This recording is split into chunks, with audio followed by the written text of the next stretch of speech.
Xin chào các bạn đã đến với kênh Món Ngon TV.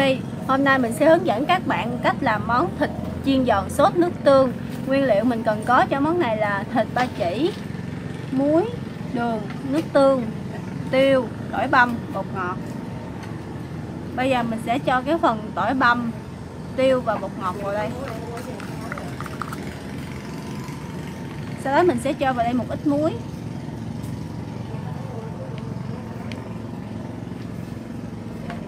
và một ít đường.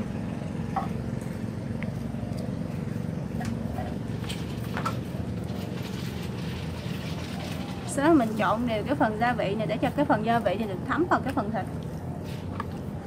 Mình ướp khoảng từ 15 tới 20 phút để cái phần thịt của chúng ta được thấm gia vị.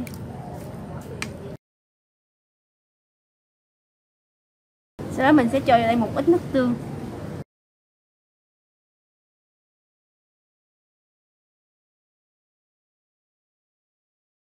Đây là phần thịt sau khi mình ướp khoảng 20 phút. Bây giờ mình sẽ đem cái phần thịt này mình đem đi chiên. Dầu sôi mình sẽ cho thịt vào.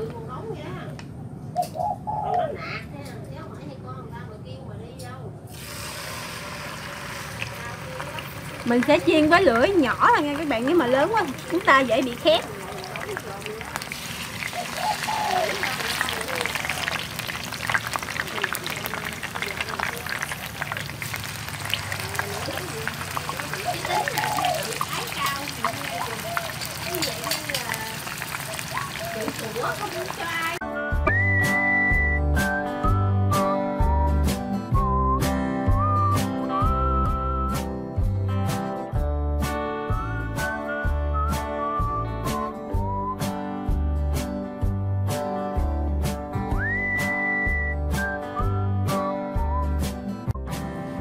Đây phần thịt mình đã chiên hơi vàng mặt rồi, bây giờ mình sẽ vớt cái phần thịt này ra.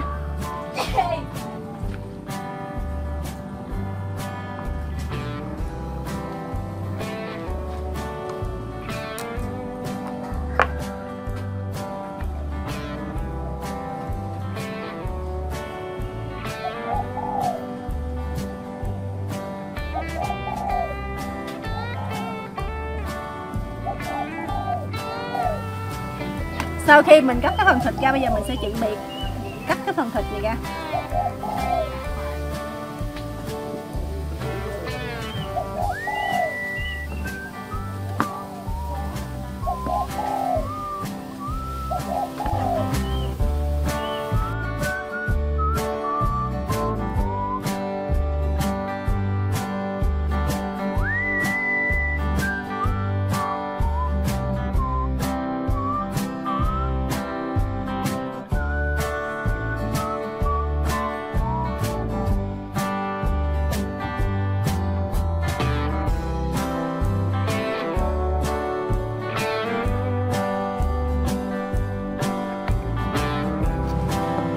Bây giờ mình sẽ cắt đôi lại cái phần thịt lúc nãy mình vừa cắt.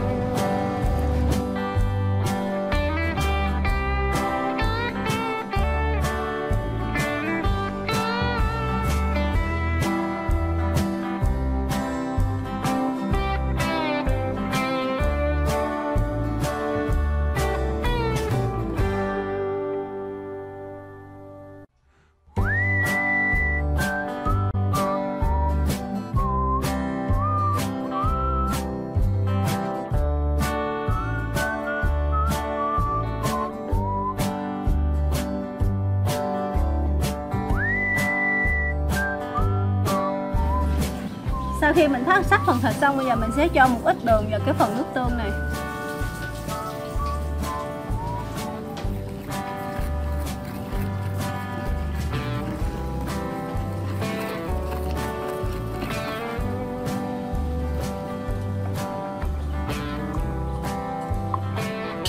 Và mình cũng cho thêm một ít tỏi sấy vào đây. Bây giờ mình sẽ cho cái phần thịt này vào chảo, mình chiên lên thêm một lần nữa.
Phần thịt của chúng ta đã vàng, bây giờ mình sẽ cho cái phần nước tương vào.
Đây, phần thịt của chúng ta như vậy là được rồi, mình sẽ tắt lửa.